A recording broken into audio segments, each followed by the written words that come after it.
The Fate of the Lonely Boy. This is an African story of an orphan boy called John, who lost his parents at a tender age of 9. He has nobody to help him, but he was living by begging food from neighbors to succeed. One day he decided to go in search of the only uncle he had from his mother's family. He boarded a truck, which was carrying goats to the city. On getting to the city, he was lucky to locate the uncle through the address he collected from his mother's bag. But what's supposed to be a relief from suffering later turned to be a painful experience, as his uncle and his wife maltreated him so badly for the sins of his mother. The uncle was angry that John's mother married his father without their consent. This is why the uncle acclaimed that John and his dead parent were cursed. Therefore, every day he looks for excuse to beat John, starve him most times, and leave all the chores in his house for John to do, while his 3 children make mockery of John. On a particular day, John was so tired from too much chores without feeding that he stumbled and broke one of the water can he was using to fetch water. On that same day, the uncle threatened him that if he did not provide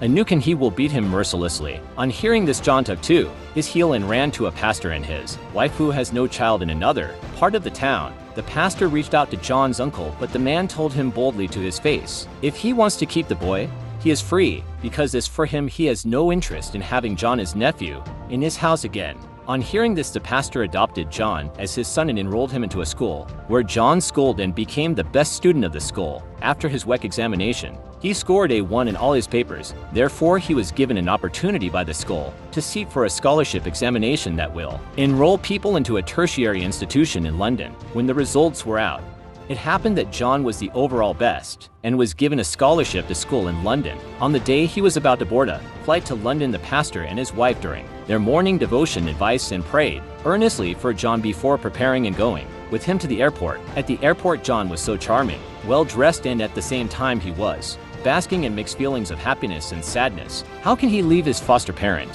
whom he has come to love so much and has found so much comfort and consolation in their care, that he wished not to travel, but his foster father promised that it is for the good of the family that he is traveling, and he should not worry, that both him and his foster mother will be fine. All they needed from him is to be focused, as he was when he was with them, and from time to time they will be talking on phone. While in the airport, John promised him he will bring them one day to live with him in London. As he was talking with his parent, his flight was announced.